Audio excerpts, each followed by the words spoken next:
Direktur Eksekutif Departemen Komunikasi Bank Indonesia, Junanto Herdiawan menyampaikan, neraca pembayaran Indonesia pada kuartal 2 2025 mencatat defisit 6,7 miliar dolar Amerika, meningkat dari kuartal sebelumnya yang juga mencatat defisit 0,8 miliar dolar Amerika Serikat.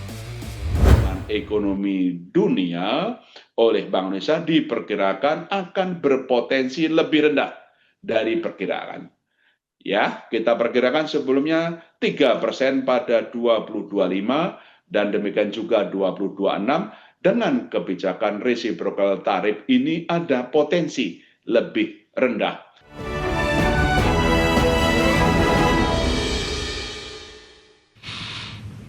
Ya, pemirsa, kinerja neraca pembayaran Indonesia pada kuartal 2 tahun 2025 masih mencatatkan defisit. Bank Indonesia mencatat pada kuartal 2 mencatat defisit sebesar 6,7 miliar dolar Amerika Serikat atau meningkat dari kuartal sebelumnya yang juga mencatat defisit sebesar 0,8 miliar dolar Amerika Serikat. Direktur Eksekutif Departemen Komunikasi Bank Indonesia, Junanto Herdiawan menyampaikan, neraca pembayaran Indonesia pada kuartal 2 2025 mencatat defisit 6,7 miliar dolar Amerika, meningkat dari kuartal sebelumnya yang juga mencatat defisit 0,8 miliar dolar Amerika Serikat. Bank Indonesia menyebut defisit NPI ditopang oleh defisit transaksi berjalan atau current account deficit, juga defisit transaksi modal dan finansial. Junanto mengungkapkan, current account defisit pada kuartal 2 2025 mencatatkan defisit sebesar 3 miliar dolar Amerika Serikat atau 0,8% dari PDB, lebih tinggi dibandingkan dengan defisit kuartal 1 yang mencapai 0,2 miliar dolar Amerika Serikat atau 0,1% dari PDB. Meski demikian, Bank Indonesia menyebut current account defisit tetap rendah di tengah perlambatan ekonomi global dan harga komoditas. Perkembangan defisit transaksi berjalan dipengaruhi oleh penurunan surplus neraca perdagangan barang dan kenaikan defisit neraca pendapatan primer. Sementara itu, penurunan surplus neraca perdagangan terutama karena surplus non-minyak dan gas lebih rendah. Ekspor non-migas memang meningkat, namun impor meningkat lebih tinggi. Di sisi lain, defisit neraca perdagangan migas menurun sejalan dengan harga minyak global yang lebih rendah. Sementara itu, transaksi modal dan finansial pada kuartal 2 2025 mencatat defisit sebesar 5,2 miliar dolar Amerika Serikat, meningkat dari defisit 0,4 miliar dolar Amerika Serikat pada kuartal sebelumnya. Ke depan, Bank Indonesia senantiasa mencermati dinamika perekonomian global yang dapat mempengaruhi prospek neraca pembayaran Indonesia dan terus memperkuat respons bauran kebijakan yang didukung sinergi kebijakan guna memperkuat ketahanan sektor eksternal. Dari Jakarta, IDX Channel.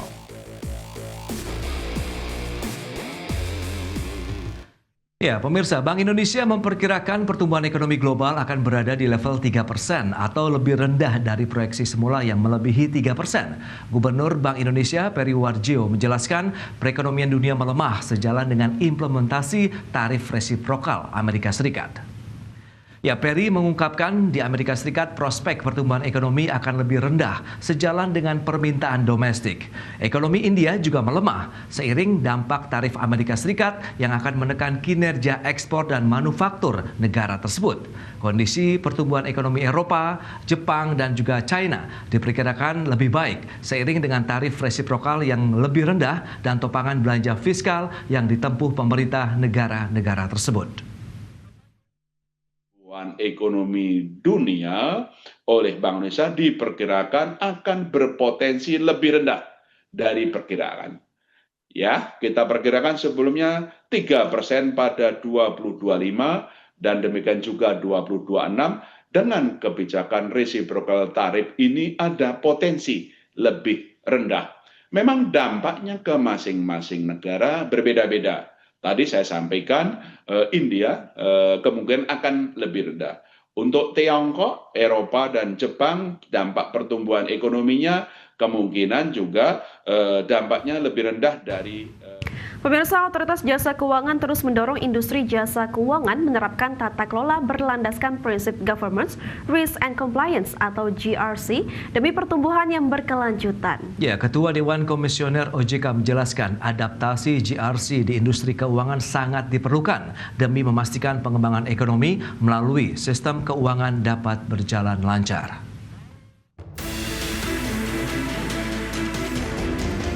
Otoritas Jasa Keuangan mendukung pembangunan ekonomi yang inklusif dan tangguh melalui prinsip GRC. Ketua Dewan Komisioner OJK, Mahendra Siregar menjelaskan bahwa pengembangan sektor keuangan membutuhkan integrasi antar sektor yang responsif serta sinergi kebijakan fiskal dan moneter.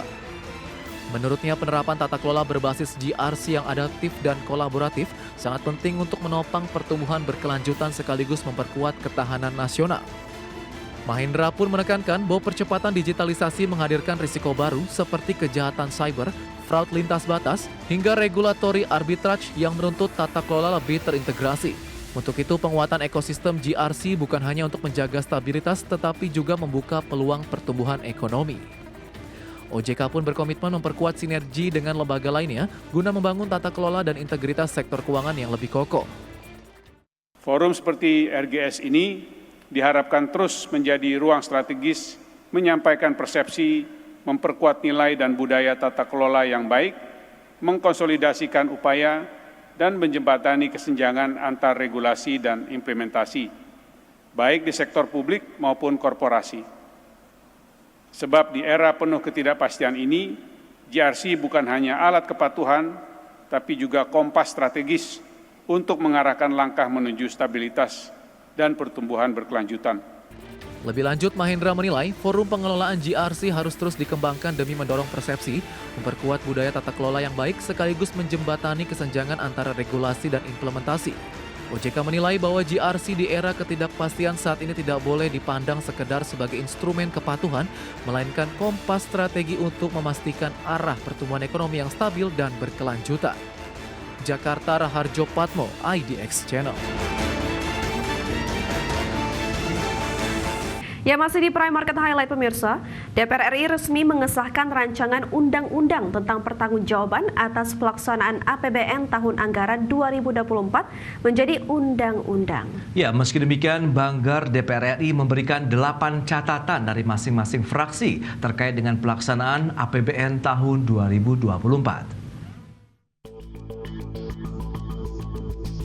DPR resmi mengesahkan rancangan undang-undang tentang pertanggungjawaban atas pelaksanaan APBN tahun anggaran 2024 menjadi undang-undang.